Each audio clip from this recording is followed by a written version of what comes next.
just came from that direction. There's a bear like right up against the road, so if you're heading that way, you might want to turn around if you can avoid it. Okay, good luck.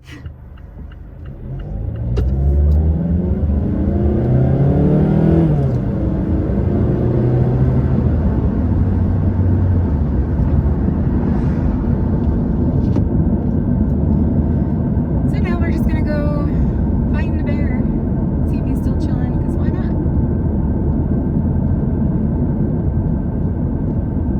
Say hi to our homie. Oh, he's further than I thought. Okay. Or maybe he moved. Or I don't know.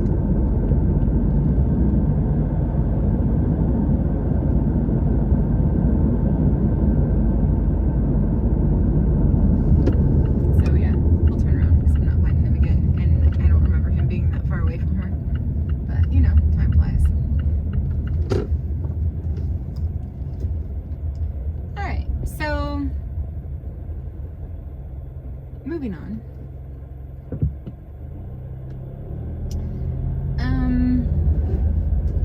Where to go next? What were we talking about? Crazy women driver and not being able to focus anymore. We were talking about the road to hell paved with good intentions, so I guess we'll pick up there. So you're finding as you go through life that we have all these paths laid out for us, but they don't always make logical sense of which way to follow and what's the best route to go through in life. And sometimes the obvious path is not always the best path, because that's when Lucifer steps in and tempts fate, so to speak, and twists shit around for you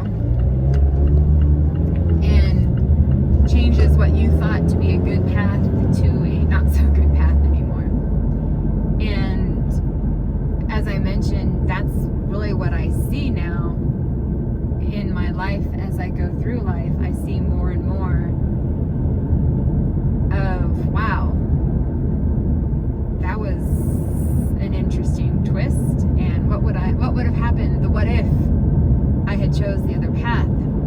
And the biggest what if of my life is the night that I went out with Justin, and the night that became ultimately the worst morning of my life. And so, as I've said, it doesn't always make sense as we're going through life, but knowing what I know now and what I see, it makes total sense as to what's actually happening and why it happened. Even if I don't like the reason, it makes sense. I just don't always agree with it. And the paths and the way things twisted for me were, of course, destiny stepping in and guiding me so that I ended up where I am and figuring out this whole psychic ability and psychotic ability, I don't know, however you want to call it, but to be able to figure shit out, and hopefully the goal is to get people's attention and get them to listen and hopefully save the world from hell. If you look at the world around us right now, all you could really see is the negative, evil people in the world. You don't see a lot of good anymore.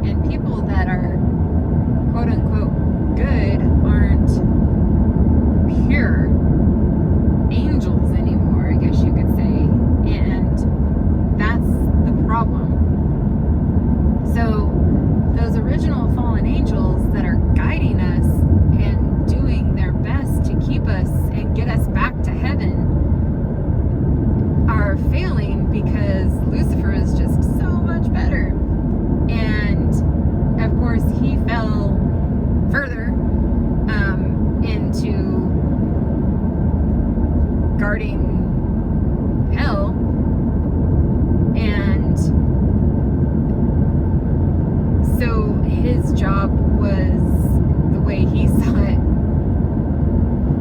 was a punishment, and he did see everything that was done. He didn't know that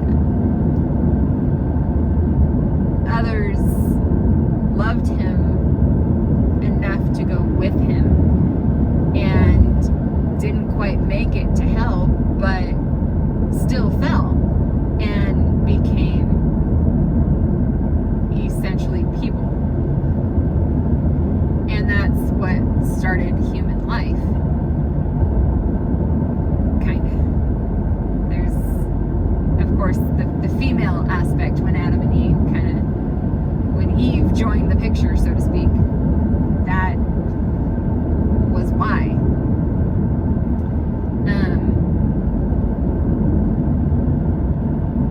And when Lucifer, Satan, joined the picture, and that tempting the world, tempting fate, or whatever, and Lucifer looked at being cast out as a punishment and took it upon himself to essentially destroy God's beautiful creation, which is the earth. And the earth is struggling right now, as we all know, the climate change and global warming and just everything that's been happening with quote-unquote Mother Nature.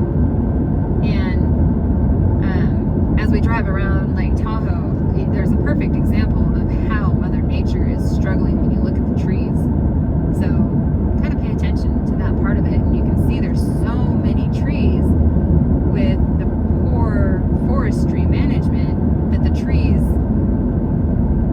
can't survive, and they're very unhealthy looking now because there's so many of them. There's not enough nutrients in the soil for them all to survive. It's just too dense. And so the earth is struggling in that sense. And we all know that the circle of life, or at least we should, Disney taught us that, right? And the life lessons of Disney. We all know the circle of life, and that all living things die. Well, the earth is a living thing, and if we're not careful, we will eventually end up completely killing it. And it's gonna take a long time, I'm sure, for that to happen, or at least hopefully. But we're seeing effects of it all over the place. With the California wildfires and fires everywhere, right? And all through the West Coast. And of course, fire is an element that the earth needs, because fire creates ash, ash then fuels the earth. So the earth needs all of it. Of course, water to prevent fire, but then there's the air that fuels the fire. And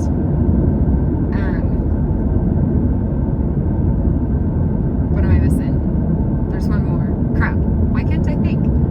Water, earth, air, and fire. Okay, that's all of them. Okay.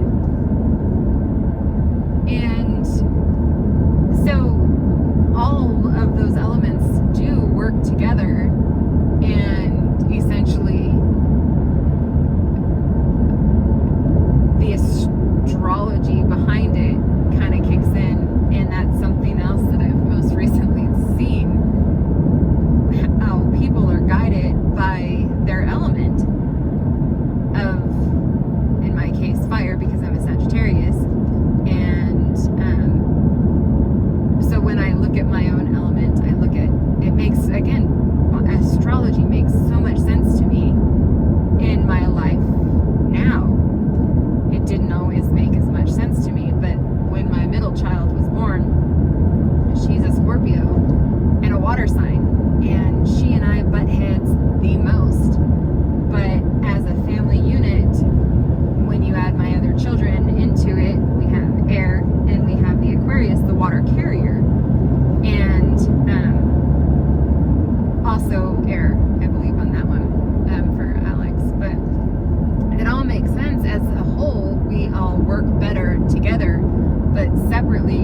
two of us together is not as good for other reasons. But especially just me and Sam together, just the two of us, water and fire just don't mix. But anyway, they do mix in the sense that, yeah, of course, for the earth's purposes, we need the water to put out the fire. But in people, the reasons water and fire signs don't truly get along all that great is because water essentially douses fire and puts fire out and kills fire. So it's that whole rock, paper, scissors thing, but with the earth elements. And that's kind of what I'm seeing in my current life as to how the elements are working against me. And it, again, makes total sense when you go back to the very beginning and how they are all twisted together in the original fallen angels, and how Lucifer, of course, started off as an angel, and how you believe in that if you go back even further with the astronomy, the astrology, and the Greek and Roman god and goddesses in the stars, essentially. And that comes into play if you think about it in the form of those god and goddesses are essentially the angels in heaven. Is kind of the easiest way to really describe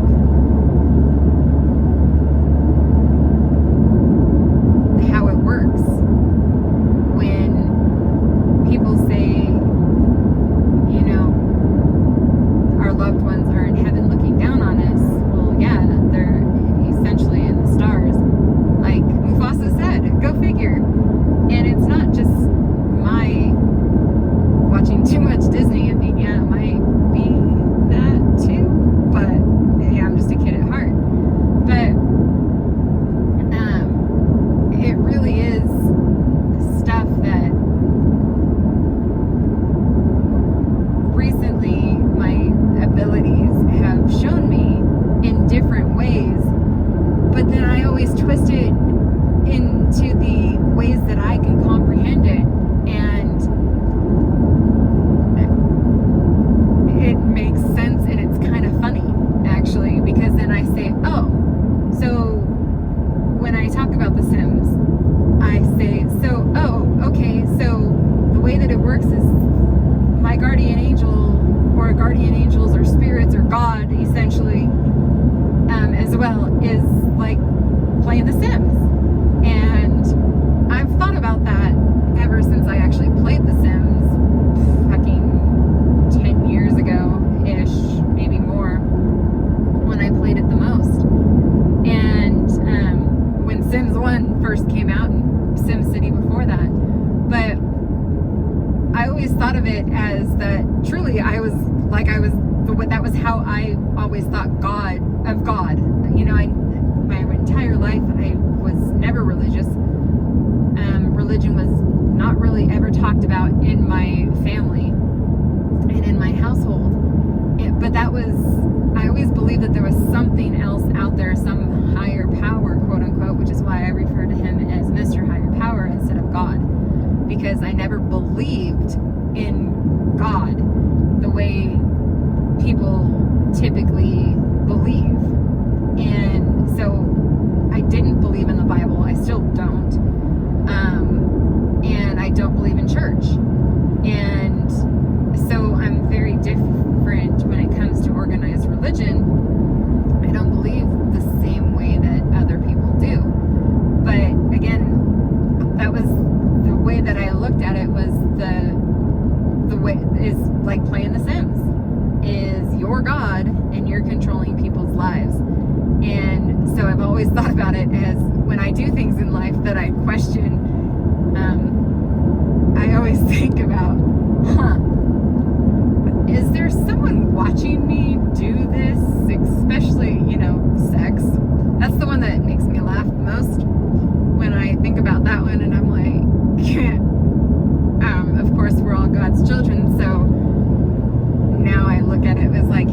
watch this. Sorry, I'm easily entertained. And that's funny to me because it's one of those having sex conversations with Lucifer or Jesus and God. And I'm like, so how does he handle that one? And it was a question that I quite literally did ask. So how does the big guy like that? And it became a giant joke that when he's watching his children have sex, nope, he bails on that and leaves the room. I'm out, peace out, have fun, you're on your own. And so that was, especially with what people do these days in the bedroom, whew, yeah, that gets a little creepy, but it became another joke for us, the forbidden fruit conversation when we started the Lucifer don't eat that conversation, and it became the who first came up with oral sex. That was the question that I, again, quite literally came up with, and that was kind of the answer. Forbidden fruit or forbidden eggplant, I don't know, whatever. Forbidden peaches. Sorry, that was quite literally some of our conversations, and how funny it gets for me when I'm joking around with God, Lucifer, and Jesus, the three wise men. So anyway, yeah, when I say it like that, I really can't say it with a straight face, sorry guys. Because I do fuck with them all the time like that, in truly Jen fashion, because that's how I joke with my own family in life right now. And so if quote unquote God is my father, sorry, we love those daddy jokes.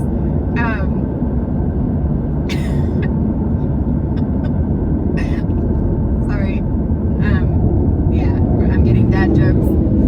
And so it is something that we've been doing quite a bit, and all of a sudden it's good, I guess, that I'm alone most of the time, because I do just start laughing like that, and sometimes I laugh so hard it makes my side hurt and my stomach hurt, because it's so fucking hilarious with the quote-unquote dad jokes that God tells, or Lucifer tells when it's a dirty dad joke, and the love of my life that he is. And we kind of skipped over that part of it, but that's the truth of the matter. And when I say that the love triangle between Jesus and Lucifer is quite literally, Lucifer did finally learn to fall in love, only he learned to fall in love with quote unquote me, but not me at the same time, my soul. And so I started talking about how there's the souls and the spirits, and souls are essentially our angels that guide us, and they're all given spirits to play with, and that's more, I guess the easiest way to explain it is our personalities in the people, or the sim that they create, right? So they all create people and try to guide them through life to get that angel back to heaven, and that's essentially the goal. And then it's Lucifer's job to, the way he saw it, was still pissed off at the world and at daddy, and so it was Lucifer's way of destroying God's creation of mankind.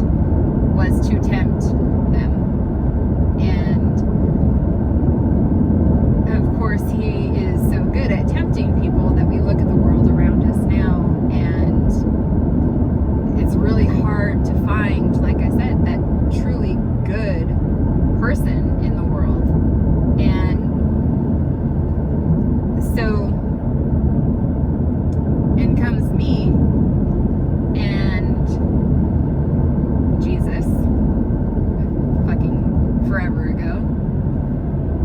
And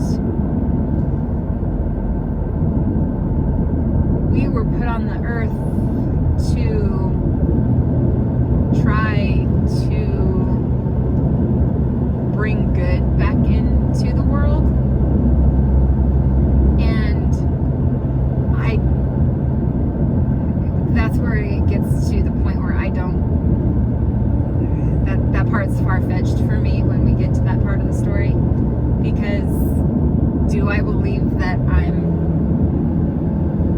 a pure, perfect person? No, I don't. I never have, and never will, honestly. But I'm repeatedly told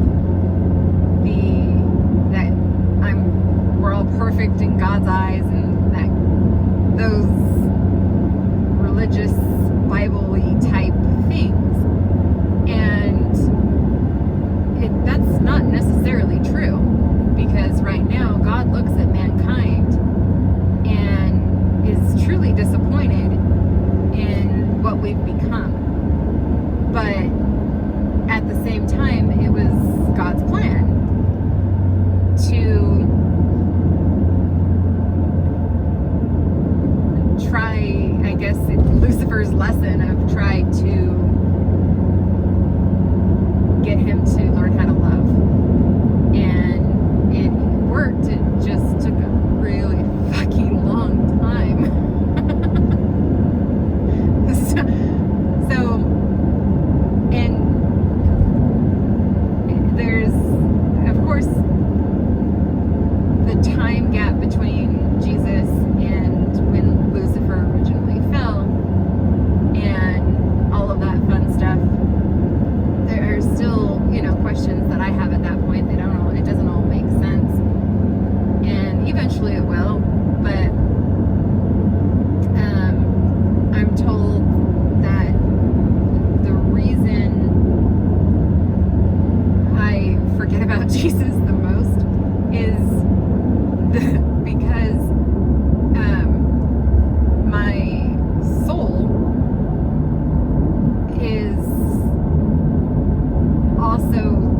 was also Mary in that whole quote-unquote reincarnation thing. And so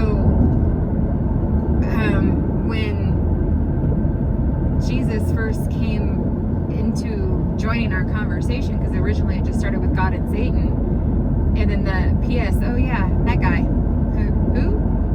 And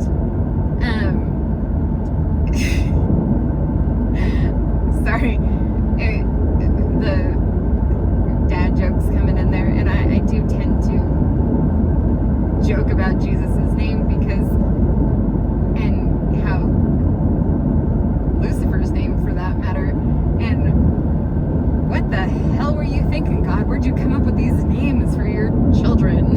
And just, it became a big joke because I started off with, who fucking picked that name? Why would you name your kid Jesus? It's so fucking weird. And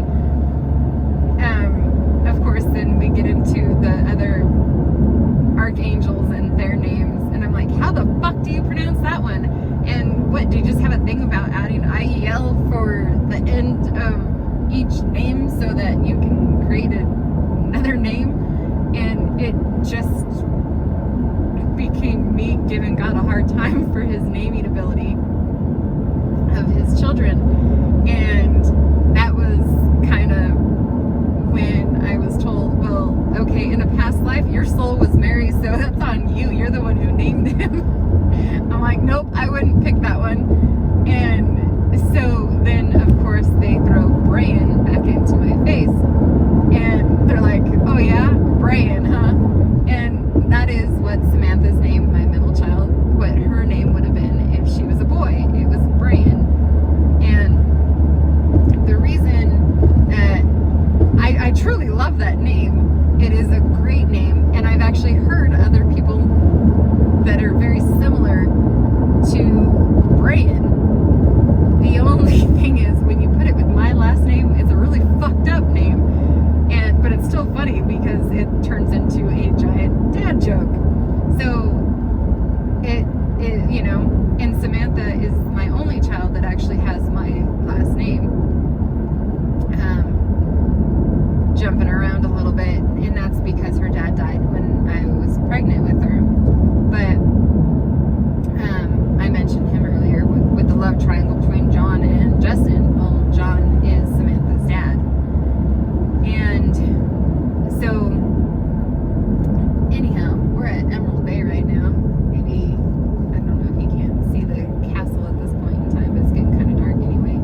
probably be a female name too, I guess. If you want to be Brain Freeze, Brain is a great name. But the other funny part about that is because I was a huge fan of Pinky and the Brain when I was in high school, and so it is kind of a joke in that part of it as well, when it came to just my two children at the time,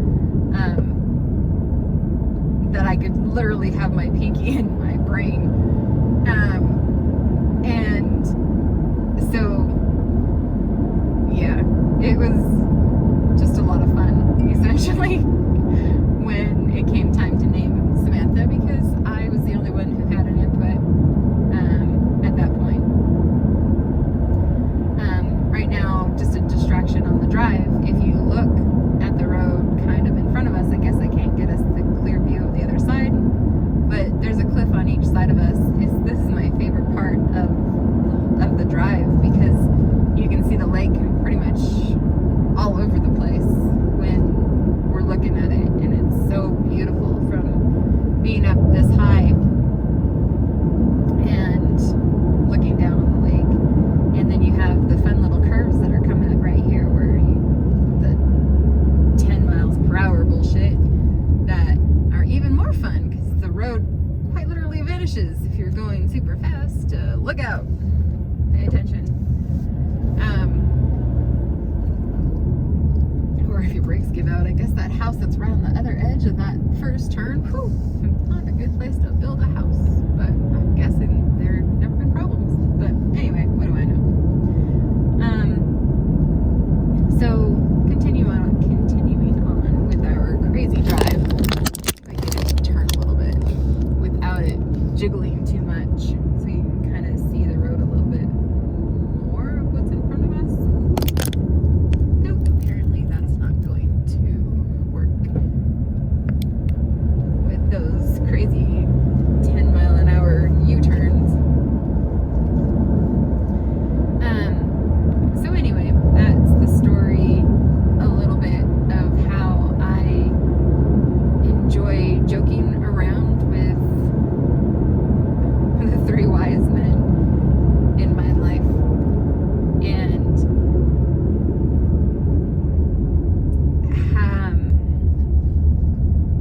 how sometimes they enjoy making themselves known, and when I'm having conversations, not just with myself, but with other people, and I just start laughing because I can't help it when they get crazy like that.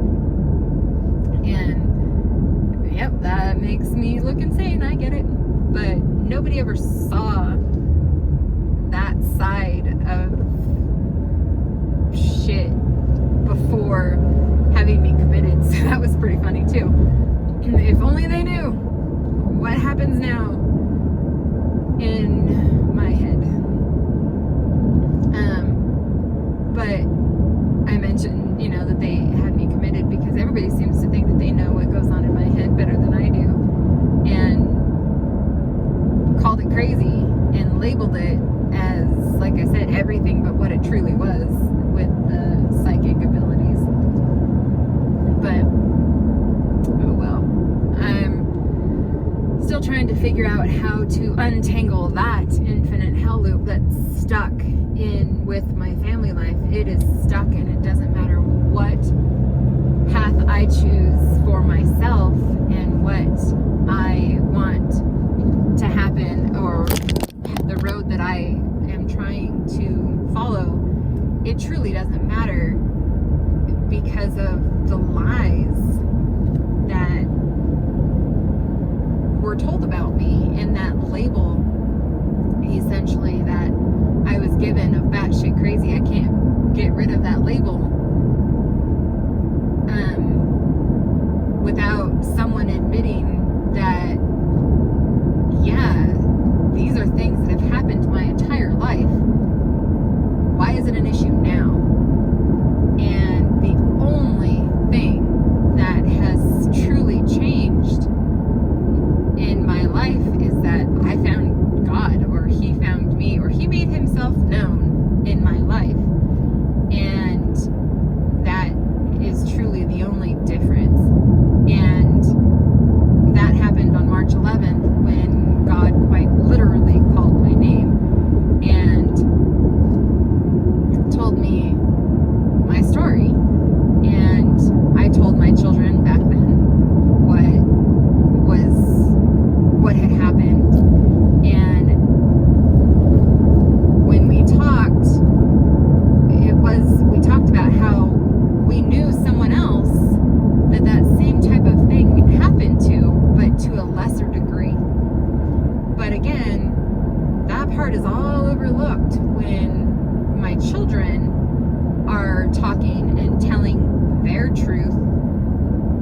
leaving out the crucial details of what truly happened. And when the way that they say it, yeah, it makes me sound insane. But when you take everything as a whole and analyze it and look at that bigger picture, you realize, oh, well, okay, now it makes sense. But taking little bits and pieces of it, yep, Jen's batshit crazy. But if that were the case, and where I should be locked up, I should have been locked up and thrown away the key back in high school when it was really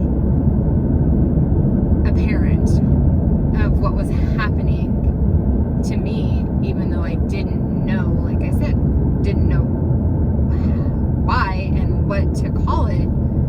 But I know that it happens to a lot of people, and it happens to my children. And Alex is the one that's currently going through it with her inability to sleep at night and can't turn off her thoughts. And it happens to Samantha. And I believe Jessica talked about that as well. That just the inability to turn off the thoughts in your head because they're not your own, and that's why they keep coming and keep you awake.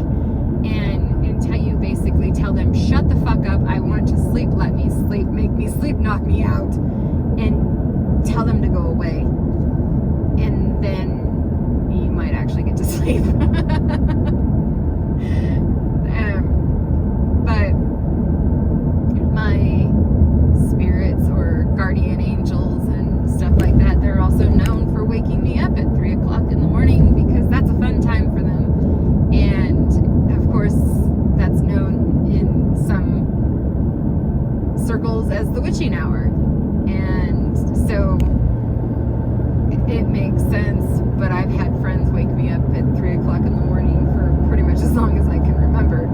So now that two of the people that used to repeatedly wake me up at 3-4 o'clock in the morning, two of those people are now deceased and with me.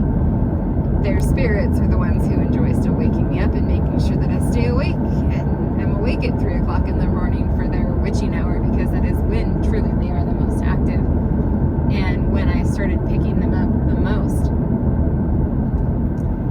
And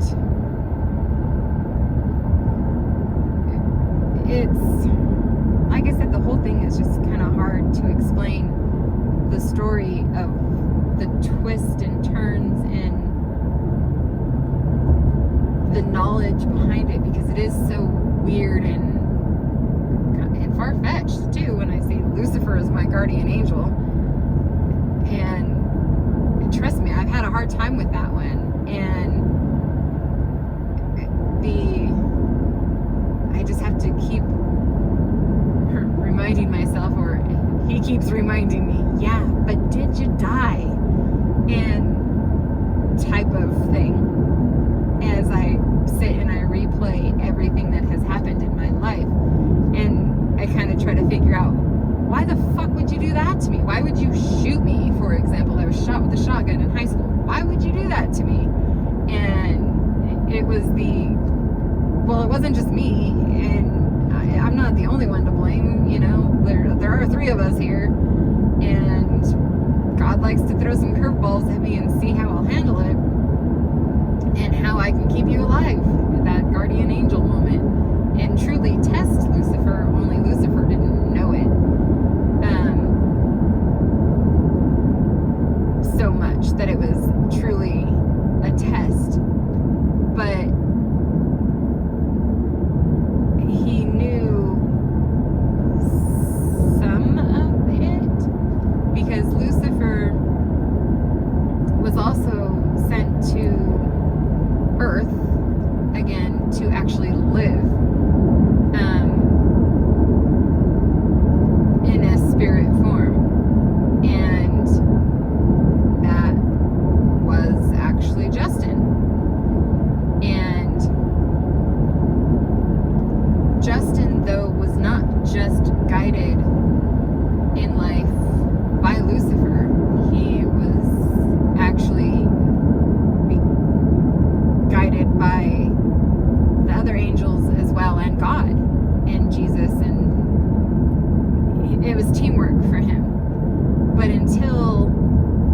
recently, like I said, I didn't believe in God, and so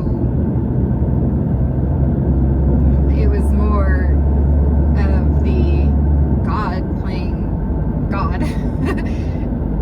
And I originally referred to it as, so basically it was like God would play The Sims and control someone for however long, and then they would switch and someone else would start playing and undo what God had just done. And so it really kind of was, that is the easiest way to explain it, is them taking turns. And so God and Jesus would play for one day, for example, and then leave. If you've ever played The Sims, you can put a queue of things that you want them to do, and not just one thing at a time. You can make a list, and then when they're done with that thing, then they continue on with the next thing. So essentially,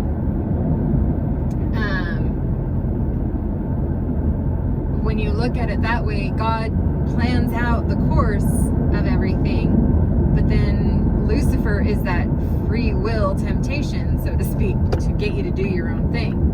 So, for example, the biggest one that I can see and explain and how that worked in my life was when I was in middle school, and God decided, I'm going to put her in a car accident, and she's going to lose her hand in that car accident.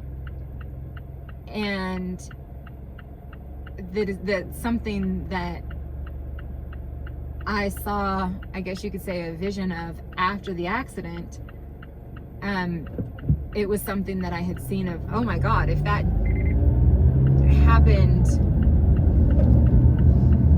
if the what if I was wearing my seatbelt, because that was the free will, and how essentially Satan or Lucifer protected me from losing my hand was, don't wear your seatbelt, because I always wore my seatbelt. And I don't remember why I didn't wear it, because it was so long ago, but I remember telling my boyfriend who was driving the car that I wasn't wearing my seatbelt, so be careful. And I think I was having problems with it and just gave up. But again, fate stepped in and made it so that I wasn't wearing my seatbelt. Had I been wearing my seatbelt and stayed in place in my seat, I would have lost my hand. And I knew that, like I said, I looked at the car after we rolled, and a little while later had that vision of, wow, wait a minute, if I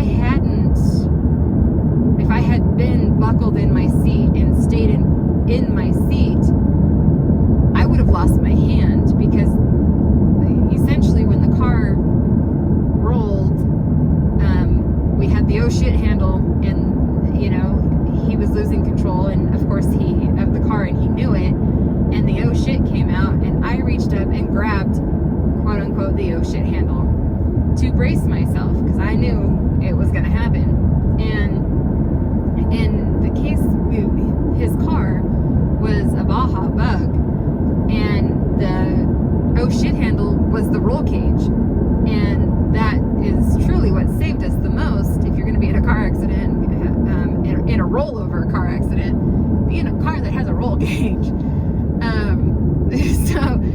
But anyway, like I said, I grabbed the roll cage, and according to witnesses, we rolled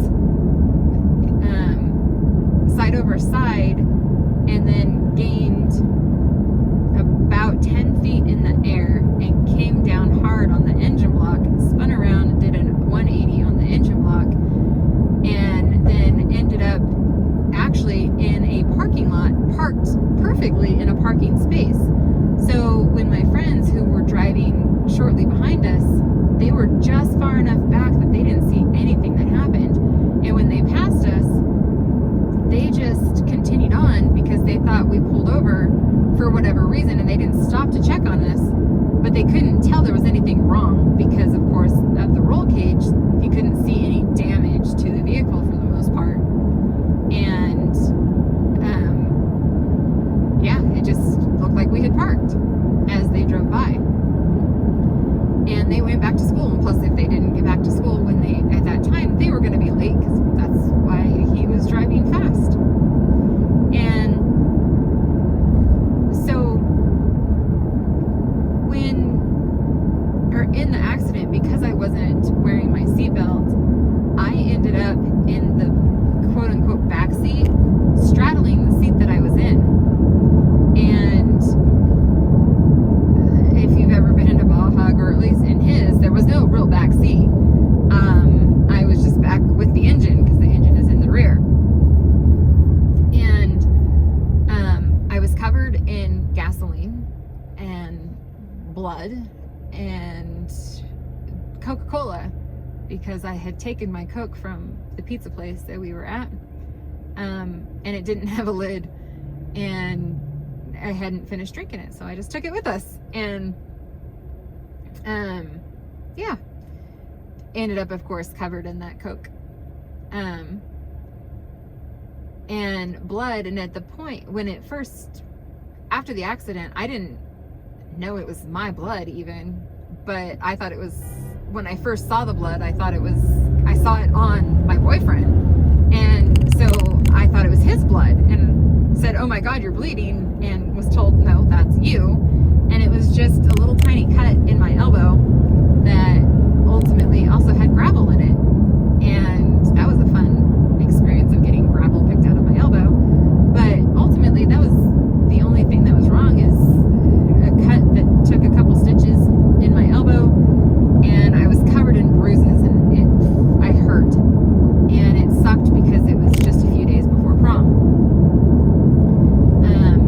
And so my junior prom, I was covered in bruises, and that's another quick fun story. The photographer at the time was insistent that everybody, the female stand on this side and the male stand on this side for every single picture of the people in front of us. And I said, "I'm not standing on that side. You'll get a giant, all you'll see is this giant bruise that is my arm." And I think it was my right arm that would have been showing. I don't remember at the time, but it might have been left, because that was the one with the stitches. I don't know, but anyway, I don't remember. I'd have to look at the picture. And so we walked up, and we intentionally stood backwards, and he said, "No, no, no, no, no, you need to be on this side, you need to be on this side." And I said, "Nope, we're not doing it that way." And he said, "Oh yes, you are."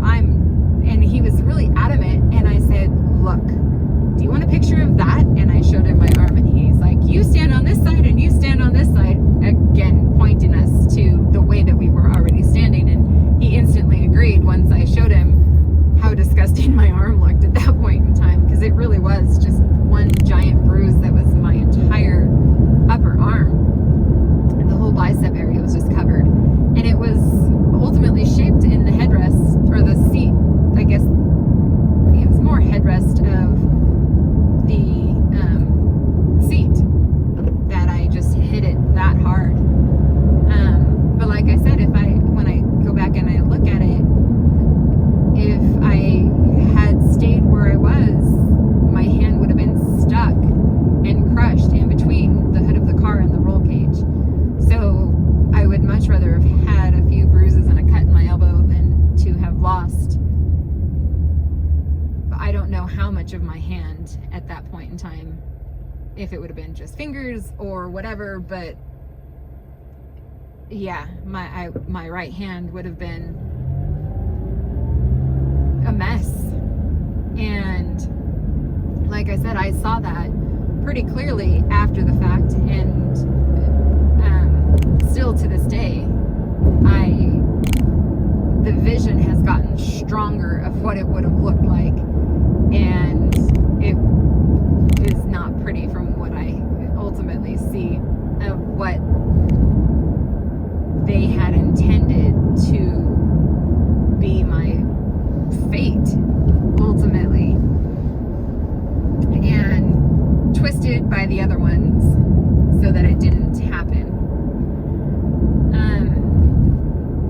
And that's kind of how everything has been with my life, and the way my fucked up crazy guardian angel works. Essentially, I guess if you're gonna have a guardian angel, you might as well learn how he works. And that is why my new abilities have come full force, so that I can stop, so that he could keep me alive, I guess is the easiest way. Because what's going on in my life, everybody is telling me that I'm suicidal. Everybody is telling me to eat a bullet. My stepsister told me that one quite a bit, repeatedly one day. And other people have also said the same thing. Friends and family of Justin have told me repeatedly to eat a bullet. And that's probably the biggest one. And if I wasn't as strong of a person as I am, quite literally, that is people pushing suicide. And if I was anyone else and not as strong of a person, the things that I have been through in my life right now could quite literally have pushed me over that edge. Because it's just that intense. I've lost everything. My children, my family, and my friends. Everything is gone. And so when people are telling me, and like I said, my stepsister was the biggest one, when everybody is telling me to eat a bullet and to kill myself, that's pretty fucked up. And they're lucky that I'm who I am. And not that anybody would care to sue them, I guess, if I did kill myself for libel, because yeah, if you're pushing someone to suicide, these days people are being punished for that, in the sense of the legal system is coming after people. And so look out, world, because I'm coming in that sense too. I have proof of all of the people telling me that. So is that something that people need to look out for? Fucking hell yes. Because the legal system is shit right now in my life, and I'm planning on twisting that and working it to my advantage. Because there was a point in time just recently when I was not suicidal, because I could never kill myself. And I've said that repeatedly, even though I was committed, being told by other people that I was homicidal and suicidal and that I was going to kill myself, because they knew what was in my head better than I did. And they were convinced, and they convinced everybody that I was suicidal. And I kept saying, no, no, no, no, no. I fear hell. Doesn't matter that God just recently came into my life and I just recently found God. My entire life I have feared hell and believed in murder as the ultimate sin. And not knowing and referring to it that way, but that was truly what I believed.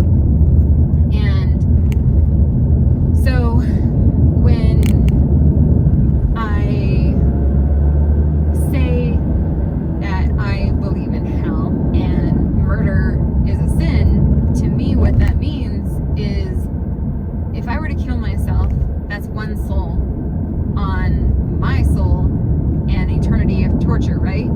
But then add the homicidal aspect to it, because I'm told repeatedly again that I'm going to kill myself and my children, because it is something that has come up in the past, and that's a different story. But it wasn't true either. And so when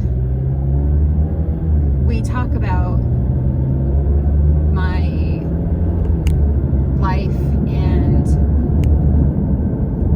the heaven and hell aspect of it, and I say I could never kill myself and my children, it's because of that sin.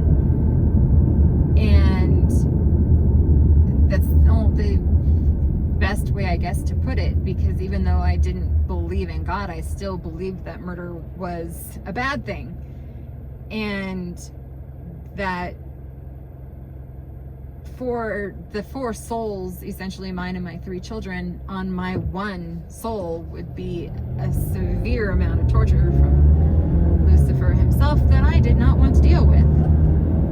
And still fear, even though shit has happened, and he has shown me that he won't let me kill myself, and all kinds of other shit that I can't, it's not my time. I'm not allowed to die. God doesn't want me until I'm 86 because it's funny, and the whole wordplay kind of thing. I was 86 from heaven, right? Fallen angels. And so my lifespan is 86 years old, and it's ultimately Lucifer's job to make sure that that happens.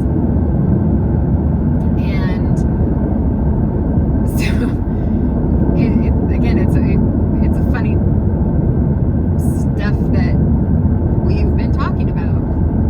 And so and I guess that essentially has made it so I don't fear death, and made me fearless in that aspect, which is kind of a little scary when I think about it, but also at the same time it made me realize that death is inevitable, and regardless, it's not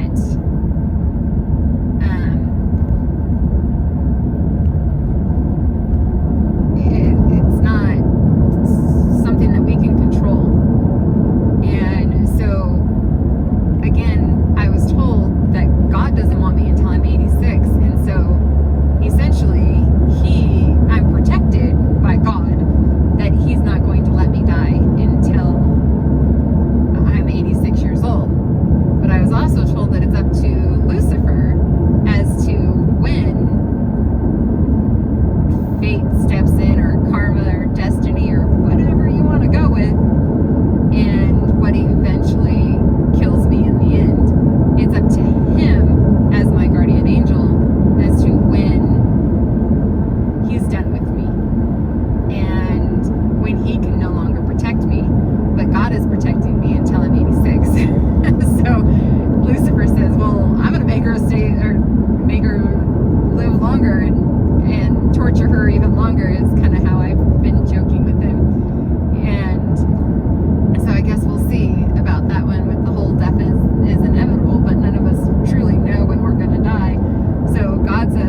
I'm gonna go ahead and pull over here and stop and start the conversation again with a new video so that people can watch them a little bit easier and try to keep the story shorter than an hour. So anyway, at this point in time, good night and take care and God bless.